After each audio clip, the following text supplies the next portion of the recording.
Hello प्यारे दोस्तों, आज हम इजहार-ए मोहब्बत एक रोमांटिक प्रेम कहानी का नवा भाग लेकर आ गए हैं। तो चलिए आज की कहानी को शुरू करते हैं। लावण्या के केस को लेकर शिवांश काफ़ी परेशान सा था। एक तो लावण्या ने अपना फ़ोन स्विच ऑफ कर रखा था, जिसके कारण शिवांश की उससे बात नहीं हो पा रही थी। ऊपर से शिवांश तुरंत लावण्या के पास नहीं जा सकता था, क्योंकि उसका कोर्ट में मौजूद होना ज़रूरी था और इस कारण शिवांश फ्रस्ट्रेट हो रहा था।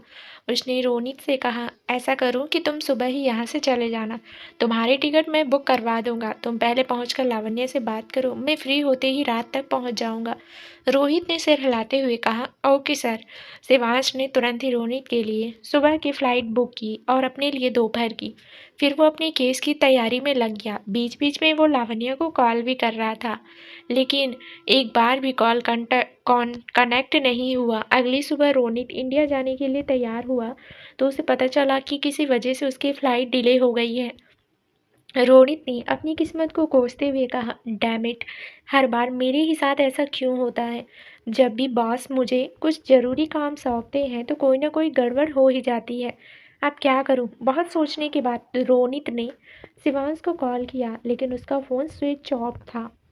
रोनित ने अपने सिर पर हाथ रखते हुए कहा, सिट, मैं तो भूल ही गया कि सर अभी कोर्ट में होंगे। अब चुपचाप यहाँ बैठकर इंतज़ार करने के अलावा मैं कुछ नहीं कर सकता। जैसे ही फ़्लाइट रियूज में होगी तो मैं इंडिया चला जाऊँगा। शिवांश ने कोर्ट रूम से बाहर आकर फ़ोन खोला ही था कि उसे रोनित का मैसेज मिला कि उसकी फ़्लाइट डिले हो गई है। शिवांश ने तुरंत रिप्लाई किया, अब अपनी फ़्लाइट में रिज्यूम होने का इंतज़ार मत करो और दोपहर में मेरे साथ ही चलो। मैं यहाँ से निकल रहा हूँ, तुम एयरपोर्ट पर ही मुझे मिलो। शिवांश ने ये टेक्स्ट किया ही था कि उसके क्लाइंट मिस्टर गुप्ता वहां आ गए। उन्होंने शिवांश से कहा, मेरा केस हैंडल करने के लिए thank you so much mister Shivansh. मैं बता नहीं सकता कि आज मैं कितना खुश हूँ। प्लीज़ मेरी इस खुशी में शामिल हो जाइए और मेरे साथ लंच कीजिए। शिवांश ने एक हल्की सी स्माइल के साथ कहा, I am so sorry mister Gupta, मुझे अभी कभी एयरपोर्ट के लिए निकलना है। मैं इंडिया वापस लौट रहा हूँ। मिस्टर गुप्ता ने पूछा, लेकिन क्यों मिस्टर शिवांश? आपने तो यूरोप में कुछ दिन और रुकने वाले थे ना? शिवांश ने जल्दबाजी में कहा, इट्स एन एमरजेंसी। दूसरी बार मैं यहाँ आऊँगा तो आपसे ज़रूर मिलूँगा, पर अभी मुझे जाना है मिस्टर गुप्ता। मिस्टर गुप्ता ने कहा, ठीक है, मैं अपने ड्राइवर से बात करता हूँ, वो आपको एयरपोर्ट छोड़ देगा। शिवांश ने भी इसके लिए ना नहीं कहा। कैब या टैक्सी का इंतजार करने से बेहतर यही था कि वो मिस्टर गुप्ता की बात माने। शिवांश ने मिस्टर गुप्ता को थैंक यू कहा और ड्राइवर के साथ एयरपोर्ट के लिए निकल पड़ा। एयरपोर्ट पहुँचने के बाद भी एक बार शिवांश ने लावण्य को कॉल किया, मगर अभी तक लावण्या ने अपना फ़ोन स्विच ऑन नहीं किया था। शिवांश ने खुद से कहा, कुछ तो गड़बड़ हो गई है, जो लावण्या इस तरह से गायब है। मुझे कोई अच्छी फीलिंग्स नहीं आ रही है। आई रियली होप कि वो ठीक हो। लावण्या आज पूरे दिन भर घर पर ही थी। निधि बहुत इमोशनल फील कर रही थी और वो काफ़ी डिस्टर्ब थी। वो कुछ गलत ना कर बैठे, इसलिए पूरे दिन लावण्या निधि के साथ बैठी रही। शाम को ही उसने डिनर बना लिया और निधि को खाना सर्व किया। खाना खाते हुए लावण्या ने कहा, मुझे कुछ देर में किसी से मिलने जाना है। रिति ने अपने एक दोस्त से बात की है, वो पापा के केस में हमारी हेल्प कर सकता है। निधि ने शक भरी निगाहों से लावण्या को देखा और पूछा, तुम किसी आदमी से मिलने जा रही हो? ये आदमी सचमुच रिति का दोस्त है या फिर तुमने सच में रोहित का ऑफर एक्सेप्ट करने का मन बना लिया है? लावण्या ने तुरंत कहा, नहीं माँ, ये रिति का ही दोस्त है। मैं अकेली उससे मिलने नहीं जा रही हूँ, बल्कि रिति भी साथ चल रही है। इसलिए आपको परेशान होने की ज़रूरत नहीं है। मुझे उस इंसान से मिलकर लौटने में देर हो सकती है, इसलिए आप मेरा इंतज़ार मत करना। मैं रिति के घर ही रुक जाऊँगी। शायद निधि कुछ ज़्यादा ही परेशान थी, इस वजह से उन्होंने महसूस भी नहीं किया कि लावण्या ने बड़ी सफाई से उनसे झूठ कहा है। निधि ने लावण्या को घर से बाहर जाने की परमिशन दे दी। उन्होंने कहा, ठीक है, तुम इस आदमी से मिल सकती हो, लेकिन अपनी सेफ्टी का ध्यान रखना, अलर्ट रहना, ताकि कोई तुम्हारा फ़ायदा न उठाए और कोई भी दिक्कत हो तो तुरंत मुझे कॉल कर लेना। लावण्या ने अपनी जगह से उठते हुए कहा, ओके माँ, आप चिंता मत करो, मैं अपना अच्छे से ध्यान रखूँगी और जल्दी ही सब ठीक भी कर दूँगी। ये कहकर लावण्या अपने कमरे में चली गई। उसने अपनी अलमारी खोली और वहाँ से एक बॉक्स बाहर निकाला। अपने बेड पर बैठने के बाद उस बॉक्स में से एक फ़ोटो फ्रेम निकाला। ये लावण्या की माँ संगीता की तस्वीर थी। लावण्या ने इस तस्वीर को धीरे से सहलाया और उसे किस किया। लावण्या जब 10 साल की थी तभी उसकी माँ गुजर चुकी थी और फिर 1 साल बाद राजेश ने निधि से दूसरी शादी कर ली थी। शादी की शुरुआती कुछ साल राजेश और निधि अक्सर झगड़ते रहते थे क्योंकि निधि माँ बनना चाहती थी और राजेश इस चीज़ के लिए तैयार नहीं थे। लावण्या को आज भी याद था कि एक बार निधि ने गुस्से में राजेश से पूछा, आप ऐसे क्यों हैं राजेश? लावण्या, आपकी खुद की बेटी भी नहीं है, फिर आप उस लड़की के लिए अपने खुद के बच्चे पैदा करने को तैयार नहीं है, ऐसा क्यों? क्या आप अपनी पूरी ज़िंदगी किसी और की बेटी का ख्याल रखते हुए बिता देंगे? बस उसी दिन लावण्या को पता चला कि राजेश उसके असली पापा नहीं है। उस दिन के बाद से लावण्या को इसी बात का डर लगा रहता था कि कहीं राजेश और निधि उसे अकेला न छोड़ दे। इसलिए लावण्या अक्सर राजेश और निधि से एक छोटे भाई या बहन की डिमांड करती रहती थी। बहुत ट्राई करने के बाद भी जब निधि प्रेग्नेंट नहीं हुई तो उन्होंने राजेश पर प्रेशर डालना बंद कर दिया। पहले तो निधि लावण्या का ध्यान बस इसलिए रखती थी क्योंकि वो राजेश से प्यार करती थी, लेकिन धीरे धीरे उन्होंने लावण्या को सचमुच अपनी बेटी की तरह ट्रीट करना शुरू कर दिया। निधि और राजेश ने लावण्या को अपनी सगी बेटी की तरह प्यार किया था।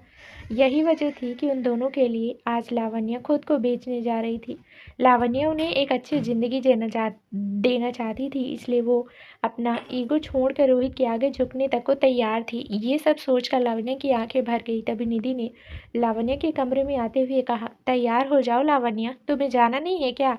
लावण्या ने वो डब्बा बंद करते हुए कहा, जी माँ, बस मैं तैयार ही होने वाली थी।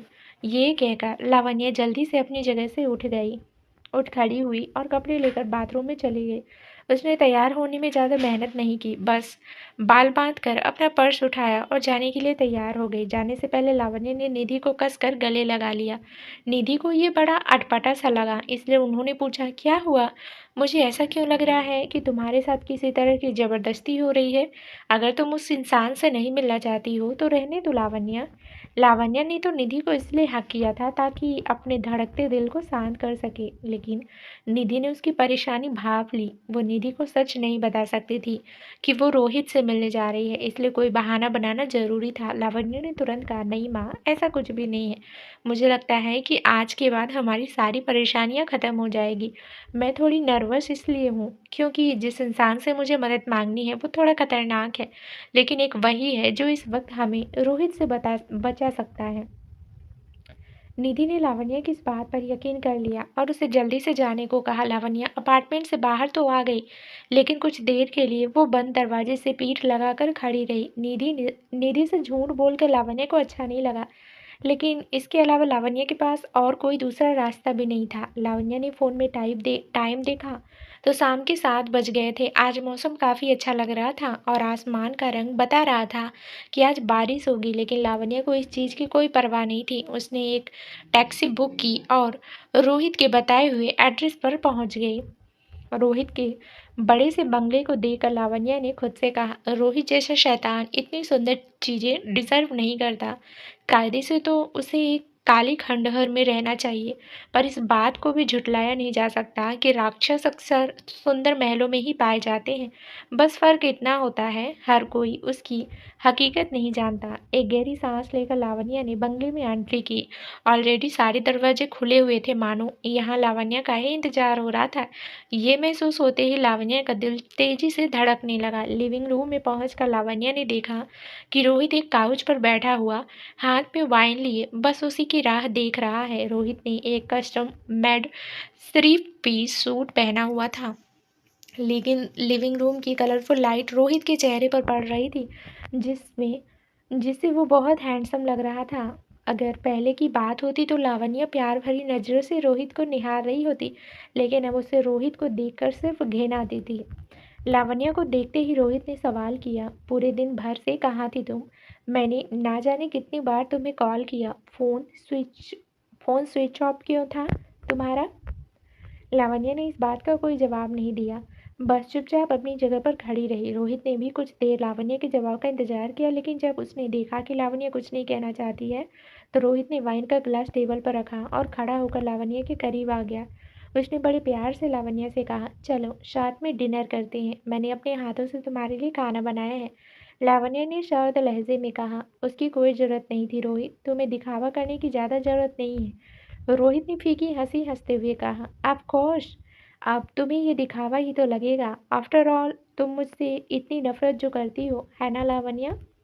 लावण्या ने कंधे उचकाते हुए जवाब दिया, मैं चाहे तुमसे प्यार करूं या नफरत, उससे कुछ भी नहीं बदलने वाला। हमारे बीच चीजें जैसी हैं वो हमेशा वैसी ही रहेंगी। रोहित ने लावण्या के गालों को धीरे से सहलाते हुए कहा, मुझसे प्यार करना ही बेहतर होगा, कम से कम तुम्हें अच्छा तो लगेगा। ये कहकर रोहित ने लावण्या को किस करने की कोशिश की, लेकिन लावण्या ने उसे खुद से दूर धकेल दिया। मगर फिर भी रोहित पर ज्यादा फर्क नहीं पड़ा। उसने लावण्या को पीछे से हक कर लिया। कुछ तो था लावण्या में जिसके कारण रोहित चाहकर भी उसे छोड़ना नहीं चाहता था। अपनी जिंदगी में रोहित कई लड़कियों के साथ हम बिस्तर हुआ था और अभी उसके पास एक सुंदर सी मंगेतर भी थी, पर इसके बावजूद रोहित लावण्या के पीछे भाग रहा था। जब तक लावण्या रोहित की गर्लफ्रेंड थी तब तक रोहित उसमें ज़्यादा इंटरेस्टेड नहीं था, मगर अब रोहित को अचानक ही लावण्या में इंटरेस्ट आने लगा था। रोहित ने बड़ी ही सेडेक्टिव आवाज़ में कहा, चलो एक डील करते हैं, आज की रात मेरे साथ मेरे बिस्तर पर बिताओ, बदले में तुम जो तुम चाहती हो मैं वो करूँगा। रोहित की ये घटिया बात सुनकर लावण्या की आंखें गुस्से से लाल हो उठी, लेकिन रोहित जैसे इंसान से वो अच्छी बातों की उम्मीद भी तो नहीं कर सकती थी। खुद को रोहित की बाहों से आज़ाद करते हुए लावण्या ने कहा, मैं तुम्हारी सारी बातें मानूंगी, पर उससे पहले तुम्हें अपने सारे वादे पूरे करने होंगे। पहले मेरे पेरेंट्स दूसरे शहर जाकर सेटल हो जाएं, तो मैं वो सब कुछ करूंगी जो तुम कहोगे। रोहित ने धीरे से हंसते हुए कहा, वेरी इंटेलिजेंट। मुझे पता नहीं था कि मासूम सी लावण्या अब इतनी चालाक हो जाएगी। बाकी दिन की बात होती तो रोहित कभी लावण्या की बात नहीं मानता, मगर आज उसका मूड बहुत अच्छा था। रोहित ने कहा, ठीक है, जो तुम कहोगी वही होगा। मैं अपना केस वापस ले लूंगा, तुम्हारी सारी प्रॉपर्टी तुम्हें वापस कर दूंगा। फिर जैसे ही राजेश अंकल और निधि आंटी ये शहर छोड़कर जाएंगे, तुम मेरे साथ आकर रहने लगोगी। लावण्या ने एक चैन की सांस ली और तुरंत हाँ में सिर हिलाया। रोहित ने दोबारा लावण्या को पीछे से अपनी बाहों में भर लिया और कहा, शहर से कुछ दूरी पर मैं तुम्हारे लिए एक बंगला खरीदूंगा, तुम्हें वो जगह बहुत पसंद आएगी। सब सेटल हो जाने के बाद तुम उस बंगले में रहोगी और मुझे जब भी मौका मिलेगा तब मैं तुम्हारे साथ समय बिताने के लिए आ जाऊंगा। रोहित का ये ऑफर सुनकर लावण्या के चेहरे पर सर्द भाव आ गए, जिन्हें रोहित ने बिल्कुल भी नोटिस नहीं किया। उसने लावण्या को और ज्यादा खुश करने के लिए कहा, लेट्स हैव अ बेबी, मुझे तुम्हारी ही जैसी एक प्यारी सी बेटी चाहिए। ये बात सुनकर लावण्या को रोहित से और भी ज्यादा घिन आने लगी। रिति ने ठीक कहा था कि रोहित को कोई दिमागी बीमारी है, वरना लावण्या के साथ कई बुरी चीजें करने के बाद भी वो इतने प्यार से कैसे पेश आ सकता है। लावण्या ने खुद को रोहित की बाहों से छुड़ाते हुए कहा, अब मुझे चलना चाहिए। अब रोहित का मूड खराब हो गया था। लावण्या उसे लगातार खुद से दूर धकेल रही थी, जो रोहित को पसंद नहीं आया। वो चाहता था कि लावण्या आज भी उसे वैसे ही ट्रीट करे जैसे पहले किया करती थी। अपने खराब मूड को ठीक करने के लिए रोहित ने मन ही मन खुद से कहा, अब तो लावण्या मेरी ही है, मैं उसे धीरे धीरे अपने हिसाब से ट्रेन करूंगा और एक दिन लावण्या की पूरी दुनिया बन जाऊंगा। एक दिन ऐसा भी आएगा जब लावण्या सिर्फ मेरे आगे पीछे घूमेगी और मेरे अलावा किसी और के बारे में नहीं सोचेगी, और मुझे उम्मीद है कि वो दिन जल्दी ही आएगा। रोहित ने लावण्या को अपने घर पर रोकने की बहुत कोशिश की, लेकिन लावण्या नहीं मानी। वो लगातार घर जाने की बात कर रही थी, इसलिए रोहित को लावण्या की बात माननी ही पड़ी। उसने लावण्या के माथे पर किस करते हुए कहा, कल ही मैं अपना केस वापस ले लूंगा। उसके बाद जैसे ही तुम्हारे पापा ठीक हो जाए तो तुम उन्हें और अपनी माँ को इस शहर से बहुत दूर भेज देना।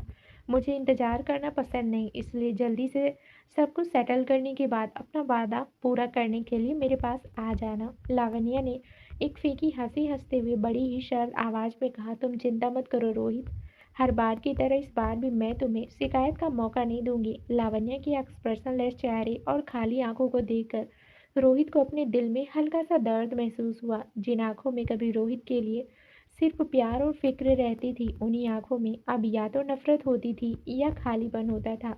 रोहित ने एक गहरी सांस ली और कहा, चलो मैं तुम्हें तुम्हारे घर छोड़ देता हूँ। लावण्या ने लिविंग रूम से बाहर आते हुए कहा, उसकी कोई जरूरत नहीं है, जैसे मैं यहाँ आई थी वैसे ही वापस लौट जाऊंगी, तुम्हें ज्यादा तकलीफ करने की जरूरत नहीं है। रोहित ने फ्लर्टी अंदाज में कहा, देखो तो कितनी तेज बारिश हो रही है, तुम छाता भी लेकर नहीं आई हो, हर इस समय तुम्हें कैब या टैक्सी मुश्किल से ही मिलेगी। मुझे एक मौका तो दो मेरी जेंटलमैन वाली साइड शो करने का।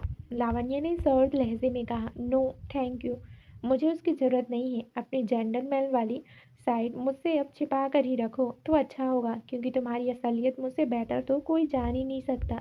ये कहकर लावण्य ने रोहित को खुद से दूर धकेला और उसे अकेला छोड़कर वहां से चली गई। लावण्य जा चुकी थी और रोहित बस उसे देखता ही रह गया। अचानक ही रोहित को महसूस हुआ कि वो चाहे जो भी कर ले, लेकिन अब कभी लावण्य का दिल नहीं जीत पाएगा। लावण्य भले ही रोहित के करीब रहे, लेकिन लावण्य का दिल दोबारा कभी रोहित का नहीं हो पाएगा। पर रोहित ने इस फीलिंग को इग्नोर करते हुए कहा, ऐसा कुछ भी नहीं होगा। लावण्य हमेशा से मेरी थी और मेरी ही रहेगी।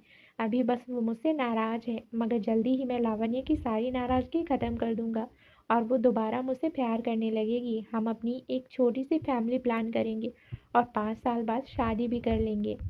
बहुत तेज बारिश हो रही थी और सड़क पर चारों तरफ सिर्फ पानी ही पानी दिखाई दे रहा था। रोहित के बंगले से निकलने के बाद लावण्य बारिश में भीगते हुए बस चली जा रही थी। उसे नहीं पता था कि वो क्या कर रही है, किधर जा रही है।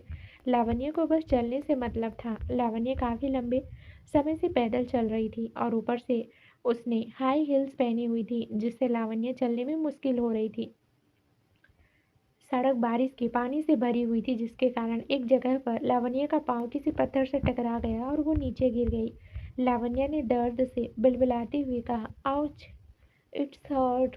अचानक लावण्य ने महसूस किया कि कोई उसके सामने आकर खड़ा हो गया है और अब उसके ऊपर बारिश की बूंदें नहीं गिर रही है। उसने नजर उठाकर देखा तो पाया कि शिवांश एक छाता लिए वहां खड़ा था। शिवांश को देखकर लावण्य का दिल तेजी से धड़क उठा। उसकी आंखों में लावण्य के लिए फिक्र देखी जा सकती थी। लावण्य ने नजरें नीचे की और मन ही मन खुद से कहा, ओह गॉड, जब भी मैं ऐसी अजीबोगरीब सिचुएशन में होती हूँ तभी मेरा शिवांश से सामना हो जाता है। क्यों हर बार शिवांश के सामने मुझे शर्मिंदा होना पड़ता है? और इतनी रात को शिवांश यहाँ क्या कर रहे हैं? इन्हें तो यूरोप में होना चाहिए था। लावण्य अभी अपने ख्यालों में ही थी कि तभी शिवांश ने पूछा, कहाँ थी तुम? मैं काफी देर से तुम्हें ही ढूंढ रहा हूँ, पर तुम इस जगह पर क्या कर रही हो? ये सवाल सुनकर लावण्य ने एक बार फिर नजरें उठाकर शिवांश को देखा, मगर उसके मुंह से कोई जवाब नहीं निकला। शिवांश ने लावण्य की ओर हाथ बढ़ाया ताकि वो अपनी जगह से उठ सके, मगर लावण्य अपना हाथ हाथ तक नहीं हिला पाई। उसका शरीर मानो जम चुका था। शिवांश ने धीमी आवाज में पूछा, पुअर गर्ल। फिर उसने खुद झुककर लावण्य को अपनी बाहों में उठा लिया। लावण्य पूरी तरह बारिश में भीगी हुई थी। उसके कपड़े गीले थे और अब लावण्य शिवांश की बाहों में थी तो शिवांश के कपड़े भी भीग चुके थे, मगर शिवांश को इसकी कोई परवाह नहीं थी। शिवांश ने इतनी नज़दीकी लावण्य को कुछ ठीक नहीं लगी, इसलिए वो उससे दूर होने की कोशिश करने लगी। मगर शिवांश ने भारी और कड़क आवाज में कहा, हिलना डोलना बंद करो लावण्य। शिवांश ने ये कहा और लावण्य ने मान भी लिया। फिर शिवांश ने लावण्य के हाथ में छाता पकड़ाया और उसके गाल को सहलाया। लावण्य शिवांश से दूर जाना चाहती थी, लेकिन शिवांश ने उसे अपनी बाहों में उठाया हुआ था और अभी लावण्य में इतनी हिम्मत भी नहीं थी कि वो खुद को शिवांश की पकड़ से आज़ाद कर सके। लावण्य ने धीमी और कमज़ोर आवाज़ में कहा, प्लीज़ मुझे नीचे उतारिए, मैं खुद चल। लावण्य अपनी बात पूरी कर पाती उससे पहले ही शिवांश ने उसके होठों से अपने होठों को जोड़ लिया। शिवांश ने बड़ी ही स्लो और सेंसुअल तरीके से लावण्य को किस किया। लावण्य तो उसे खुद से दूर ढकेलना चाहती थी, लेकिन शिवांश की पैशनेट किस के कारण लावण्य पिघल ही गई। उसके हाथ से छाता नीचे गिर गया और हवा के झोंके से उड़कर ना जाने कहाँ चला गया। लावण्य ने शिवांश की गर्दन के आजू बाजू अपनी बाहों का घेरा बना लिया और उसे किस बैक किया। लावण्य उसे किस कर रही थी ये जानकर शिवांश के चेहरे पर एक प्यारी सी स्माइल आ गई। उसने किस ब्रेक करते हुए कहा, सच अ गुड गर्ल। शिवांश की ये शब्द सुनकर लावण्य का चेहरा शर्म से लाल हो गया। शिवांश ने लावण्य को अपनी कार की पैसेंजर सीट में सेटल किया और पूछा, अब मुझे बताओ कि तुम कहाँ से आ रही हो, तुम्हारे साथ क्या हुआ और फ़ोन क्यों स्विच ऑफ था तुम्हारा? लावण्य ने कहना शुरू किया, मैं अभी तक के रोहित के साथ थी अभी तक रोहित के साथ थी और उसी के घर। शिवांश ने लावण्य को बीच में ही टोकते हुए कहा, मैं समझ गया, आई होप तुम दोनों के बीच। इस बार लावण्य ने शिवांश की बात काटते हुए कहा, कुछ भी नहीं हुआ है, हम बस कुछ बातें डिस्कस कर रहे थे। ये जानकर शिवांश ने मन ही मन चैन की सांस ली। उसने लावण्य से कहा, मुझे मिस्टर रॉय ने सब कुछ बता दिया है। तुम्हारे पापा के केस में मैं तुम्हारी मदद कर सकता हूँ, लेकिन बदले में तुम्हें मुझे कुछ देना होगा, और मैं तुमसे क्या चाहता हूँ वो तुम अच्छी तरह जानती हो, है ना? ऑफ कोर्स लावण्य जानती थी कि शिवांश उसे अपनी गर्लफ्रेंड, या यूँ कहें कि शिवांश लावण्य को अपनी लिव इन पार्टनर बनाना चाहता था। शिवांश को लावण्य से बस फिजिकल अट्रैक्शन था, और वो तब तक लावण्य के साथ रिलेशन में रहना चाहता था जब तक उसका मन नहीं भर जाता। लावण्य ने जब हाँ में सिर हिलाया तो शिवांश ने कहा, अगर तुम मेरे साथ अभी इसी वक्त मेरे अपार्टमेंट में चलोगी तो मैं समझ जाऊंगा कि तुम मेरे ऑफर को एक्सेप्ट कर रही हो। अब तुम बताओ कि मेरे साथ चलोगी या मैं तुम्हें घर भेज दो। लावण्य ने जवाब दिया, मुझे आपके साथ चलना है। लावण्य का जवाब सुनकर शिवांश के चेहरे पर एक स्माइल आ गई। उसने कहा, काफ़ी अच्छी चॉइस है तुम्हारी। फिर शिवांश ने कार स्टार्ट की और जल्दी ही लावण्य को अपनी अपार्टमेंट में ले आया। उसने लावण्य को अपनी एक शर्ट देते हुए कहा, जल्दी से वार्म शावर ले लो और कपड़े बदल लो। मैं अपनी असिस्टेंट से कहकर तुम्हारे लिए नए कपड़े मंगवा दूंगा। लावण्य शिवांश लावण्य को प्रीति के कपड़े भी दे सकता था, लेकिन उसने ऐसा करने के बजाय लावण्य को अपनी शर्ट दी, क्योंकि अब वो लावण्य पर अपना हक जता रहा था। लावण्य इतनी भी बेवकूफ़ नहीं थी जो शिवांश के इस एक्शन को ना समझ पाती, लेकिन उसने शिवांश का ऑफर एक्सेप्ट किया था, इसलिए बिना किसी शिकायत के लावण्य ने शिवांश से शर्ट ले ली। शिवांश ने अपना बाथरूम उठाते हुए कहा, मैं दूसरा वॉशरूम यूज़ कर रहा हूँ, टेक योर टाइम। ये कहकर वो कमरे से बाहर चला गया। शिवांश के जाने के बाद लावण्य ने उसके कमरे पर एक नज़र डाली। यहाँ का सारा फर्नीचर ब्लैक, वाइट और ग्रे था, मानो इसके अलावा दुनिया में और कोई रंग ही ना हो। लावण्य ने ना में अपना सिर हिलाया और सीधे वॉशरूम में चली गई। उसने जल्दी से शावर लिया, कपड़े चेंज किए और बाथरूम से बाहर आ गई। उसी वक्त शिवांश भी कुछ डॉक्यूमेंट्स लेने कमरे में आया, मगर लावण्य को देखकर रुक गया। उसने लावण्य को ऊपर से नीचे तक ध्यान से देखा। जहां लावण्य को अपनी शर्ट में देखकर शिवांश काफ़ी हॉट फील कर रहा था, वहीं लावण्य शिवांश के इस तरह देखने से बहुत नर्वस हो रही थी। अपनी नर्वसनेस को कम करने के लिए लावण्य अपनी होठों को बाइट करने लगी, मगर उसकी इस हरकत ने शिवांश के अंदर लगी आग को और भड़का दिया। शिवांश ने स्ट्रिक्ट टोन में कहा, डोंट बाइट योर लिप्स। ये कहकर वो तेज कदमों से लावण्य के करीब आ गया। शिवांश ने लावण्य की कमर को पकड़कर उसे अपने करीब खींच लिया और उसके निचले होंठ को उसके दांतों की पकड़ से आज़ाद करवाया। शिवांश ने अपनी अंगूठी से लावण्य के होठों को छूते हुए कहा, इस नाजुक होठों पर इस तरह जुल्म मत किया करो, क्योंकि ये हक तो सिर्फ मेरा है। शिवांश की ये बातें सुनकर लावण्य का चेहरा शर्म से लाल हो गया। उसने अपनी नज़रें नीचे कर ली, पर शिवांश ने कहा, मेरी ओर देखो। लावण्य शिवांश से नज़रें नहीं मिलाना चाहती थी, मगर शिवांश में कुछ तो खास था जिस वजह से लावण्य की बॉडी खुद ब खुद रिएक्ट कर जाती थी। शिवांश जो कुछ भी करने को कहता, वो ना चाहते हुए भी लावण्य से हो ही जाता था। जैसे अभी उसकी नज़रें शिवांश से जा मिली।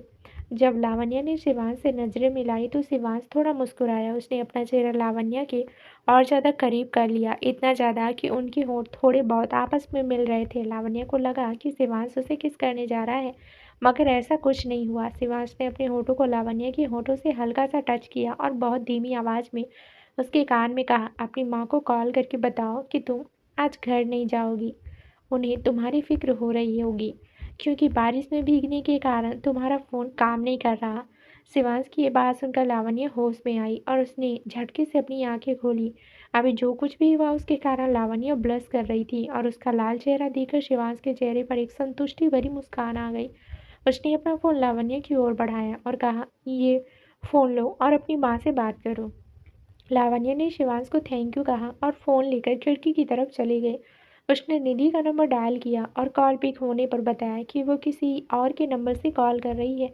निधि ने एक चैन की सांस लेते हुए कहा, थैंक गॉड। मैं तो बहुत परेशान हो गई थी क्योंकि तुम्हारा फ़ोन स्विच ऑफ था।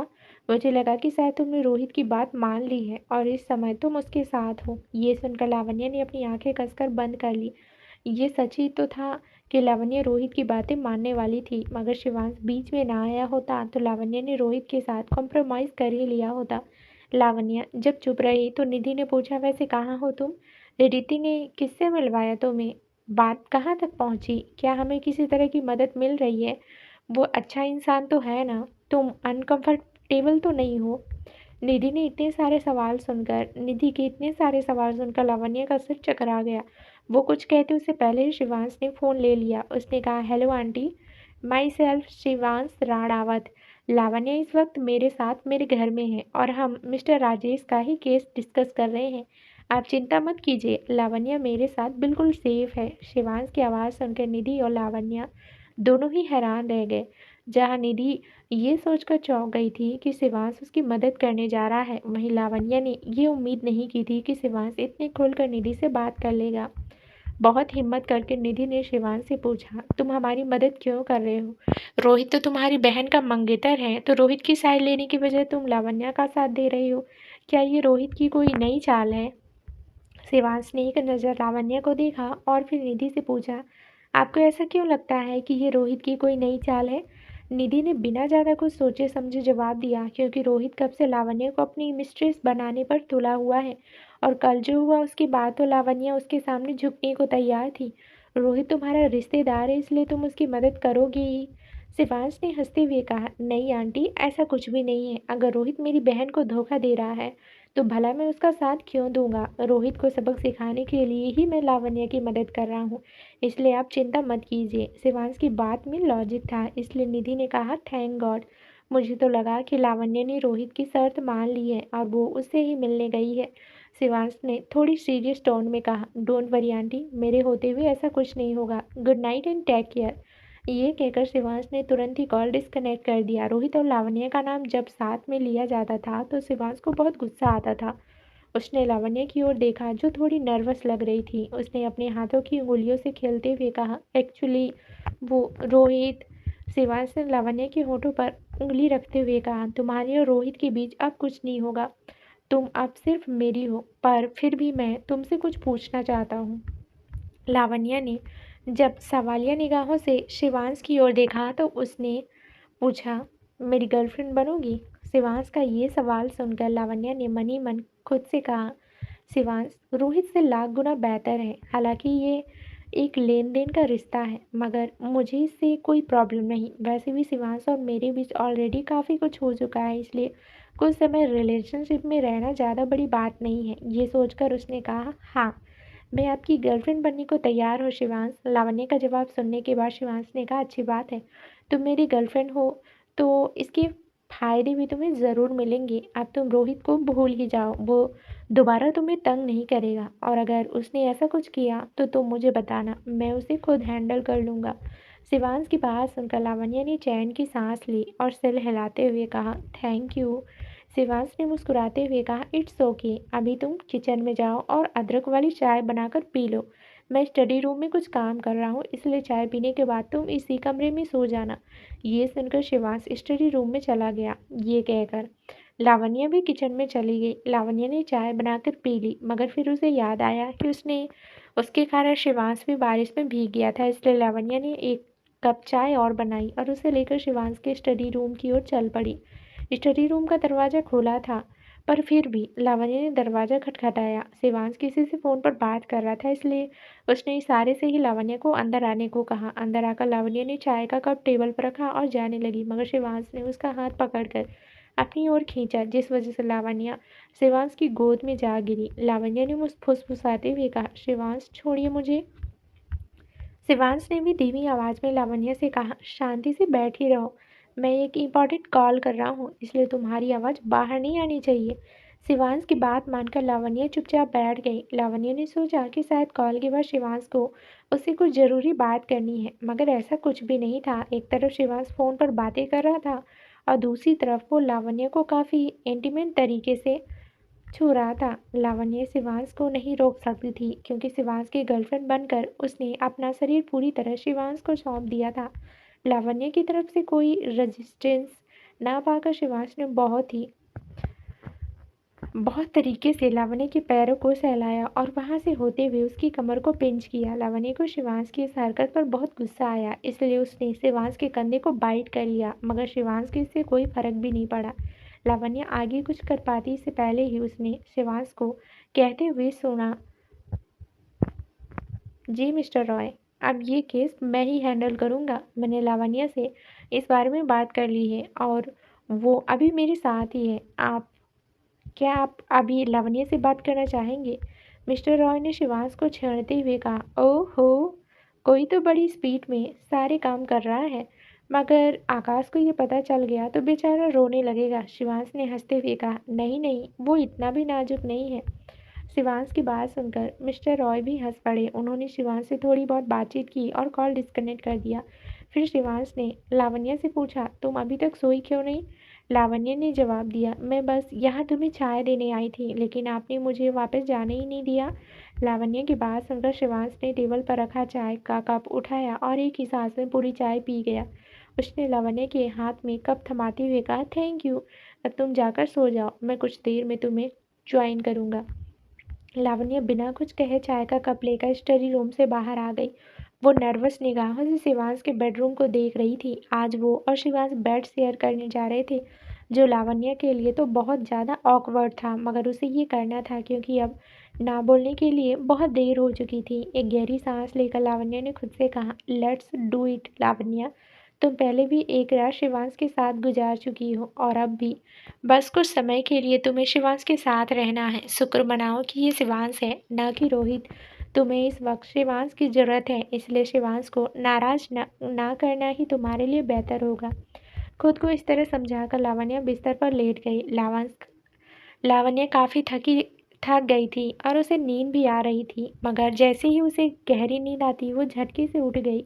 2-3 बार लावण्य के साथ ऐसा हुआ। उसे ऐसा लगा मानो कोई उसे पुकार रहा हो। फाइनली लावण्य उठकर बैठ गई। उसने इधर-उधर देखा तो समझ आया कि वो शिवांश के बेडरूम में है।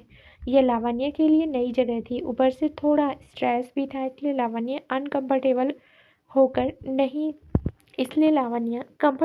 नहीं सो पा रही थी। लावण्य ने अपने चेहरे को रफ किया, तभी दरवाज़ा खुला और शिवांश अंदर आया। चाँद की रोशनी कमरे के अंदर भी आ रही थी, इसलिए शिवांश ने बिस्तर पर बैठी हुई लावण्य को देख लिया और पाया कि वो कहीं खोई हुई है। शिवांश ने लावण्य के करीब आते हुए पूछा, अभी तक सोई क्यों नहीं तुम? लावण्य ने कुछ भी नहीं कहा। उसने बस शिवांश के कंधे पर अपना सर टिका लिया। शिवांश अच्छी तरह जानता था कि लावण्य अपने केस को लेकर परेशान है, इसलिए उसने लावण्य को पूरी बात बताने का सोचा। शिवांश ने कहा, जब मैं यूरोप जा रहा था उससे पहले ही मैंने फैसला कर लिया था कि तुम्हारे पापा का केस मैं खुद हैंडल करूँगा, मगर फिर जब तुमने कहा कि हमें डिस्टेंस मेंटेन करनी चाहिए, इसलिए मैंने अपना फैसला बदल लिया था। पर अब एक बार फिर मैं इस केस पर काम करने वाला हूँ। कल तुम्हारे पापा को बेल मिल जाएगी, डोंट वरी। ये सुनकर लावण्य ने शिवांश को कसकर गले लगा लिया और कहा, थैंक यू। शिवांश ने भी लावण्य को अपनी बाहों में भर लिया। सब कुछ इतनी जल्दी जल्दी हुआ कि एक सिंपल हग कब रफ और वाइल्ड किस में बदल गया, कुछ भी पता नहीं चला। आज लावण्य शिवांश को किस करते वक्त बहुत नर्वस महसूस कर रही थी, क्योंकि उसे फीलिंग आ रही थी कि आज शिवांश किस तक ही नहीं रुकेगा। लावण्य इतनी नर्वस थी कि उसे समझ ही नहीं आ रहा था कि अपने खाली हाथों का क्या करे, उन्हें शिवांश के कंधे पर रखे या उसकी बॉडी पर मूव करे या फिर कुछ और।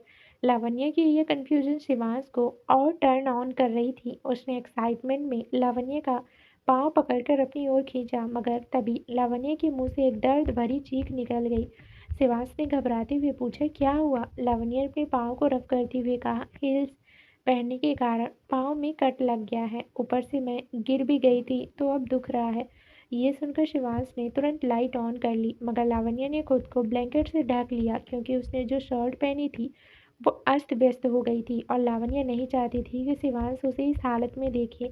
लावण्य का रिएक्शन शिवांश को काफ़ी क्यूट लगा और उसने हंसते हुए कहा, काफ़ी शर्मीली हो तुम।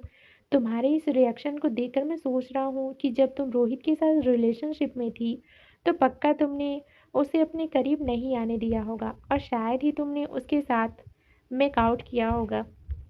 शिवांश ने तो मजाक में ये बात कही थी, मगर उसे क्या पता था कि ये बात सच है। जब लावण्य रोहित के साथ रिलेशनशिप में थी तो वो इंटीमेसी से कोसों दूर रहती थी। उन्होंने 2-4 बार ही एक दूसरे को किस किया था और उसे भी प्रॉपर किस नहीं कहा जा सकता था। शिवांश ने लावण्य को और ज़्यादा चिढ़ाते हुए कहा, तुम्हारे इस रिएक्शन को देखकर एक पल के लिए मुझे लगा कि तुम 10 साल की छोटी बच्ची हो, जिसे कोई आइडिया ही नहीं है कि एक अडल्ट के बीच क्या क्या होता है। मैं डर गया था कि कहीं तुम मुझ पर केस न कर दो। लावण्य ने ब्लैंकेट के अंदर अपना चेहरा छिपाते हुए कहा, जस्ट शट अप, मुझे चिढ़ाना बंद करिए। शिवांश ने किसी तरह अपनी हंसी कंट्रोल की और कहा, ओके ओके, अब ठीक से बैठो, मैं दवाई लेकर आता हूँ। ये कहते हुए शिवांश कमरे से बाहर चला गया। जब वो दवाई का डब्बा लेकर वापस लौटा, तब तक लावण्य सही ढंग से बिस्तर पर बैठ चुकी थी। लावण्य का चेहरा अभी भी शर्म से लाल हो रखा था, मगर वो खुद को नॉर्मल दिखाने की पूरी कोशिश कर रही थी। शिवांश मुस्कुराते हुए लावण्य के सामने बैठ गया। शिवांश ने लावण्य के पाँव को छुआ ही था, मगर लावण्य ने उसे रोकते हुए कहा, मैं खुद कर लूँगी, आपको ज़्यादा तकलीफ नहीं करनी चाहिए। शिवांश ने ताना मारते हुए कहा, ओह यस, तुम खुद कर लोगी, तभी तो तुम्हारा ये घाव अभी तक ट्रीट नहीं हुआ। चुपचाप बैठ जाओ, मैं दवाई लगा रहा हूँ। लावण्य ने कहा, पर हमारे बीच ये डील नहीं हुई थी और मैं अपना ध्यान खुद रख सकती हूँ। शिवांश ने लावण्य की आंखों में आंखें डालकर कहा, मैंने तुम्हें अपनी गर्लफ्रेंड बनाया है और इसका मतलब ये हुआ कि हमारा रिश्ता सिर्फ एक बिस्तर तक नहीं सीमित है। जब तक हम रिलेशनशिप में हैं, तब तक तुम्हारी हर एक ज़रूरत का ध्यान रखना और तुम्हारा ख्याल रखना मेरी जिम्मेदारी है। अगर तुम सोच रही हो कि मैं तुम्हें अपने साथ सोने के लिए फोर्स करूँगा, तो ऐसा कुछ भी नहीं है। मैं तुम्हारी इच्छा का भी पूरी ध्यान रखूँगा, मगर ये भी जान लो कि मुझे ज़्यादा इंतज़ार करना पसंद नहीं। शिवांश के कहने का सीधा और साफ मतलब ये था कि वो लावण्य को कंफर्टेबल होने के लिए समय तो देगा, मगर ज़्यादा समय तक अपने डिजायर्स को कंट्रोल भी नहीं करेगा। लावण्य को भी इससे कोई शिकायत नहीं थी। वो तो इस बात को लेकर खुश थी कि शिवांश उसकी उसकी इच्छाओं का ध्यान रख रहा है। शिवांश ने फिर धीमी आवाज़ में कहा, और मेरे साथ ज़्यादा फॉर्मली बिहेव करने की ज़रूरत नहीं है। तुम मेरी गर्लफ्रेंड हो, इसलिए थोड़ी कंफर्टेबल हो जाओ। हम नाटक नहीं कर रहे हैं, तुम एक्चुअल में मेरी गर्लफ्रेंड हो और मुझे एक फीलिंग है कि हमारा ब्रेकअप बहुत जल्दी नहीं होगा। शिवांश ने बहुत आराम से लावण्य के पाँव पर दवाई लगाई और उसे थोड़ा मसाज भी किया। शिवांश इस वक्त काफ़ी चार्मिंग लग रहा था। लावण्य को पता भी नहीं था कि कब उसने खुद ही आगे बढ़कर शिवांश को किस किया। शिवांश थोड़ा हैरान था, क्योंकि ये पहली बार था जब लावण्य ने पहला कदम आगे बढ़ाया था, वरना हर बार वो ही किस इनिशिएट करता था। शिवांश ने लावण्य की होठों को हल्के से लिक करते हुए पूछा, क्या हमें आगे बढ़ना चाहिए? Do you want me? Lavanya के पास इस सवाल का कोई जवाब नहीं था, इसलिए उसने अपनी नज़रें नीचे कर ली। अब शिवांश ने भी लावण्य के जवाब का इंतजार नहीं किया और धीरे से उसे बिस्तर पर पुश किया। एक बार फिर शिवांश ने लावण्य को किस किया और लावण्य ने बहुत अच्छे से उसे रिस्पॉन्स भी दिया। लावण्य को किसी तरह का कोई विरोध ना करते देख शिवांश थोड़ा आगे बढ़ गया। उसने लावण्य की शर्ट के कुछ बटन खोले और अपने होठों से उसे किस करने लगा। शिवांश ने लावण्य की कॉलर बोन को किस किया और वहाँ जोर से बाइट कर लिया, जिस वजह से उस जगह पर एक बाइट मार्क बन गया। लावण्य ने दर्द में बिलबिलाते हुए धीरे से कहा, आउच। शिवांश ने तुरंत उस जगह को किस किया और उसे शक किया। इसके कारण लावण्य का दर्द गायब हो गया। शिवांश ने लावण्य को और भी कई सारी लव बाइट्स दी और एक बार फिर उसे किस करना शुरू कर लिया। लावण्य ने शिवांश की शर्ट का कॉलर पकड़ लिया और उसे अपनी और ज़्यादा करीब खींच लिया। शिवांश ने शरारत से पूछा, तो तुम भी ये सब इंजॉय कर रही हो? अब ये नहीं कहा जा सकता कि मैं तुम्हारा फ़ायदा उठा रहा हूँ, है ना? अब जब तुम मुझे रोक नहीं रही हो, तो क्या मुझे आगे बढ़ना चाहिए? तुम भी यही चाहती हो ना? लावण्य ने तुरंत करवट बदलते हुए कहा, जी नहीं, मुझे बहुत नींद आ रही है और इस वक्त मैं सिर्फ सोना चाहती हूँ। ये कहकर लावण्य ने खुद को कंबल से ढक लिया। उसका ये क्यूट सा रिएक्शन देखकर शिवांश हंस पड़ा। शिवांश खुद भी आज इंटीमेट होने के मूड में नहीं था। वो ऑलरेडी काफ़ी थका हुआ था, मगर लावण्य को अपनी शर्ट में देखकर टर्न ऑन हो गया। ऊपर से लावण्य ने खुद से शिवांश को किस किया था, इसलिए शिवांश खुद को कंट्रोल नहीं कर पाया। अगर लावण्य शिवांश को नहीं रोकती तो शिवांश आगे बढ़ जाता, पर शिवांश जबरदस्ती के मूड में नहीं था, इसलिए उसने दवाई का डब्बा बंद करके टेबल पर रख दिया और लावण्य के बगल में लेट गया। शिवांश ने देखा कि लावण्य काफ़ी सिकुड़ कर लेटी हुई थी, इसलिए उसने कहा, रिलैक्स लावण्य, मैं तुम्हारी परमिशन के बिना कुछ नहीं करने वाला। घबराना बंद करो और चुपचाप सो जाओ, वैसे भी कल हमें बहुत से काम करने हैं।